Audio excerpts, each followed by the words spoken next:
नमस्कार दोस्तों। आज मैं आपको कार्तिक मास में कार्तिक महात्म का 13वां अध्याय सुनाने जा रही हूँ, जो कि इस प्रकार है। नारद जी बोले, दैत्यों के तीक्ष्ण प्रहारों से व्याकुल देवता इधर उधर भागने लगे। अब इंद्र आदि को इस प्रकार भयभीत होते देखकर गरुड़ पर चढ़े भगवान युद्ध में आगे बढ़े। उन्होंने अपना शार्गण नामक धनुष उठाकर बड़े जोर से टंकार किया। त्रिलोकी शब्दित हो गई। पल मात्र में ही भगवान विष्णु ने हजारों दैत्यों के सिर काट गिराए। यह देखकर जलंधर के क्रोध की सीमा न रही। फिर तो भगवान विष्णु और जलंधर का महान संग्राम हुआ। बाणों से आकाश भर गया। लोग आश्चर्य करने लगे। भगवान विष्णु ने अपने बाणों के वेग से उस दैत्य की ध्वजा, छत्र, धनुष, बाण काट डाले। एक बाण से उसकी छाती पर प्रहार किया। इससे व्यतीत हो उसने अपनी प्रचंड गदा उठाकर गरुड़ के मस्तक पर दे मारी। गरुड़ पृथ्वी पर जा पड़ा। साथ ही क्रोध से उस दैत्य ने अपने होंठ काटे और भगवान विष्णु की छाती में भी एक तीक्ष्ण बाण मारा, जिसके उत्तर में भगवान विष्णु ने उसकी गदा काट दी और अपने शार्गंड धनुष पर बाण चढ़ा चढ़ाकर उसको बीनना प्रारंभ किया।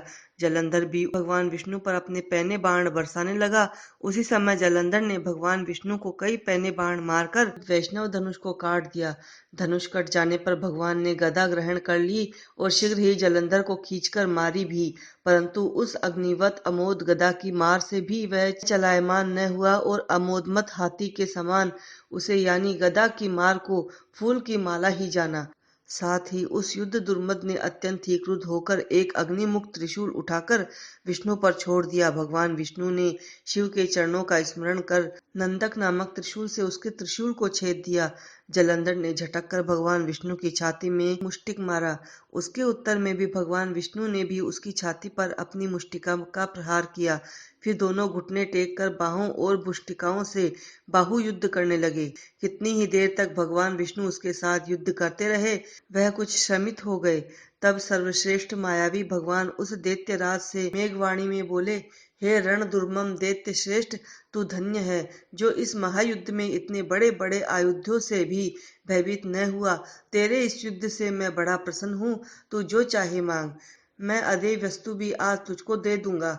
मायावी भगवान विष्णु की ऐसी वाणी सुनकर जलंधर ने कहा कि हे भावुक, यदि आप मुझ पर प्रसन्न है तो यह वर दीजिए कि आप मेरी बहन के साथ और सारे कुटुंबियों सहित मेरे घर पर निवास करेंगे। नारद जी कहते हैं कि उनके ऐसे वचन सुनकर भगवान विष्णु को खेद तो हुआ, किंतु उसी क्षण उस देवेश ने तथास्तु कह दिया। अब भगवान विष्णु सब देवताओं को साथ लेकर जलंधरपुर में जाकर निवास करने लगे।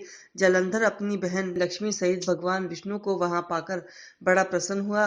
फिर तो देवताओं के पास जो रत्न आदि थे, उनके स्थानों पर दैत्यों को स्थापित कर जलंधर पृथ्वी पर आ गया। निशुंभ को पाताल में स्थापित कर दिया और देव, दानव, यज्ञ, गंधर्व, सर्प, राक्षस, मनुष्य आदि सबको अपना वशवृत्ति बनाकर त्रिभुवन पर शासन करने लगा। उसने धर्मानुसार सुपुत्रों के समान प्रजा पर पालन किया। उसके धर्म राज्य में सभी सुखी थे। तो भक्तों, यह था कार्तिक महात्म का 13वां अध्याय। हमारी अगली वीडियो में हम आपको सुनाएंगे कार्तिक महात्म का 14वां अध्याय। तो बने रहिए 14वां अध्याय सुनने के लिए हमारे चैनल पर। और अगर चैनल सब्सक्राइब नहीं किया है तो प्लीज उसे भी सब्सक्राइब कर लीजिए, ताकि आप 14वां अध्याय मिस ना कर दें। और अगर हमारी ये वीडियो पसंद आई हो तो इसे लाइक और शेयर भी जरूर कर दें।